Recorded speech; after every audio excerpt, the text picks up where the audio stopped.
Bismillahirrahmanirrahim. Assalamualaikum warahmatullahi wabarakatuh. Selamat pagi pemirsa Liberty. Pagi hari ini Liberty berada di jembatan Kalijenes, Kampung Batik Laweyan, peninggalan dari Sultan Hadiwijaya Maskarebet atau yang lebih populer dengan sebutan Joko Tingkir abad 15 silam. Kali ini Liberty akan melaporkan adanya semacam penunjuk arah lokasi wisata bersejarah yang ada di Kampung Batik Laweyan ini, dan perlu ditambahkan karena ada beberapa yang sepertinya belum masuk ke daftar beberapa tulisan yang ada di sini. Nah, misalnya ini ada Bangker Setono. Bangker Setono memang memiliki nilai historis yang cukup tinggi sekali. Kedua, Dalem Jimatan. Dalem Jimatan ini peninggalan dari Mbah Bey Jimat, juru kunci dari makam Ki Ageng Henis yang ada di Laweyan. Selanjutnya batik abstrak. Batik abstrak ini tidak jauh dari penunjuk area ini, sekaligus juga berdekatan dengan Dalem Jimatan, Dalem bersejarah. Selanjutnya ada Ledri Laweyan. Ledri ini makanan kuliner semacam penganan ya. Jadi semacam kayak kue gitu yang terbuat dari ketan. Selanjutnya ada Villa Tria.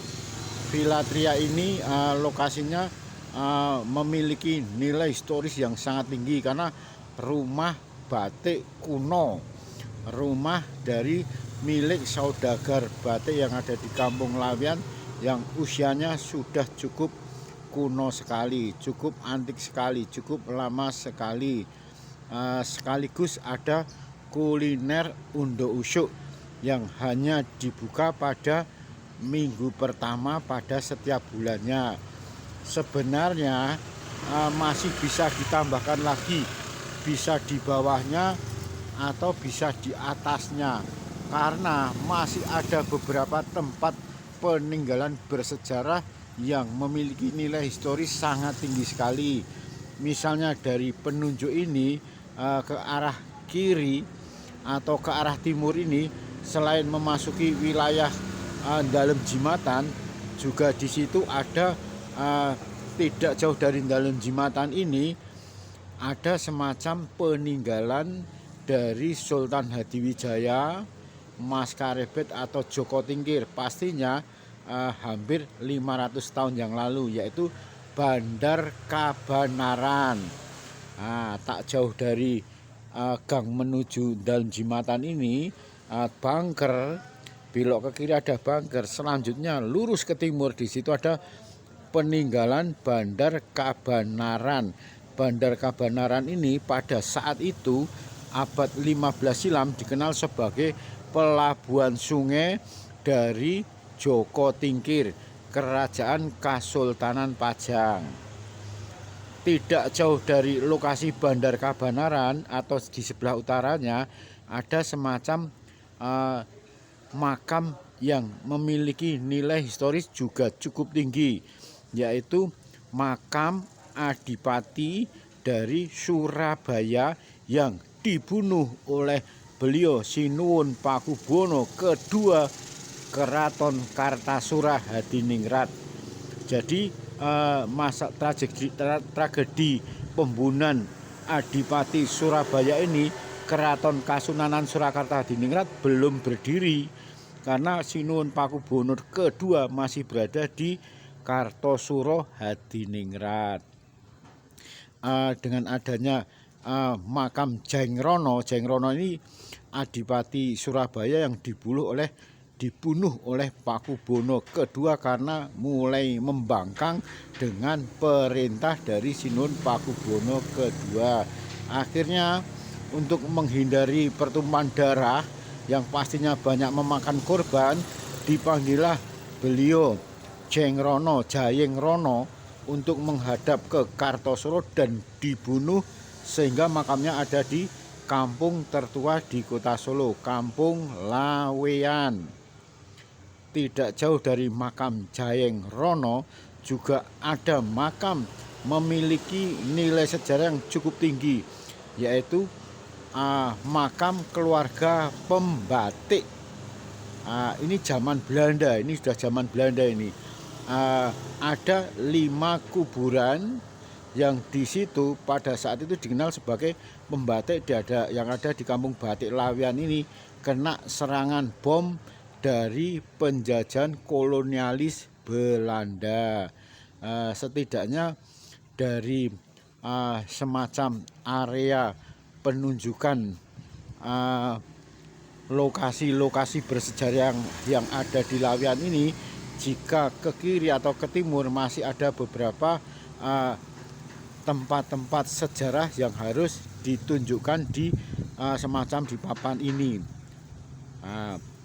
Bukan hanya itu saja, kalau kita tidak jauh dari penunjuk ini atau ke kanan ke arah barat, ada semacam peninggalan lagi yang sangat memiliki nilai historis cukup tinggi, yaitu peninggalan dari Joko Tingkir, Masjid Laweyan. Masjid Laweyan ini merupakan masjid tertua di Kota Solo. Masjid peninggalan dari Ki Ageng Henis, ulama besar di zaman kerajaan Kesultanan Pajang Joko Tingkir. Selain masjid tertua di Kota Solo, di belakang atau di sebelah barat dari Masjid Laweyan ini ada makam tertua di Kota Solo, yaitu makam dari Ki Ageng Henis. Ki Ageng Henis sendiri merupakan cikal bakal berdirinya dinasti Mataram Islam, yang dari Panembahan Senopati sampai Sultan Agung Hanyokrokusumo, Amangkurat, dari Panembahan Senopati yang ada di Alas Mentau Kota Gede, hingga sampai Sultan Agung yang ada di Pleret Bantul, sampai ke Amangkurat dan Sinuwun Pakubono 1 dan 2 di Kartasura Hadiningrat, hingga masuk ke Sinuwun Pakubono kedua hingga ke 13 sekarang ini yang ada di Keraton Kasunanan Surakarta Hadiningrat. Keraton-keraton ini merupakan keturunan dari cikal bakal beliau Ki Ageng Henis, ulama besar saat berjayanya Keraton Kasultanan Pajang.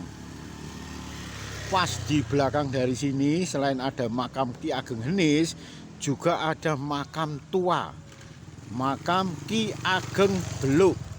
Ki Ageng Beluk itu yang pada saat itu sebagai pemilik dari Masjid Laweyan yang semula dipakai untuk semacam peribadatan agama Hindu atau semacam pura milik dari Ki Ageng Beluk, yang karena Ki Ageng Beluk saking dekatnya dengan Ki Ageng Henis, akhirnya memeluk agama Islam, dan bekas padepokan tersebut diberikan kepada Ki Ageng Henis untuk dipakai menjadi rumah ibadah Masjid Laweyan. Selain Masjid Laweyan, makam tertua Masjid Laweyan, masjid tertua di Kota Solo, makam Ki Ageng Henis dan makam Ki Ageng Beluk juga merupakan makam tertua di Kota Solo. Juga ada makam dari kerabat-kerabat dalam Kerajaan Majapahit. Ini ada di sebelah selatan dari area pemakaman Ki Ageng Henis dan Ki Ageng Beluk. Ribuan mereka tuh kerabat dalam dari dari Kerajaan Majapahit, Kasultanan Pajang, dan Keraton Kartasura Hadiningrat dan Surakarta Hadiningrat. Sehingga masih ada beberapa penunjukan arah yang harus ditulis di semacam penunjukan arah tersebut, karena baik ke kanan maupun ke kiri masih banyak terdapat peninggalan bersejarah yang harus dikabarkan atau semacam diberitahukan kepada mereka para wisatawan yang datang ke kampung tertua di kota Solo, yaitu Kampung Laweyan. Nah, kembali di sini harusnya semacam penunjukan arah area lokasi wisata bersejarah ini harusnya ditambah lagi. Demikian liputan Liberty yang menyoal masalah lokasi-lokasi peninggalan sejarah yang ada di Kampung Batik Laweyan.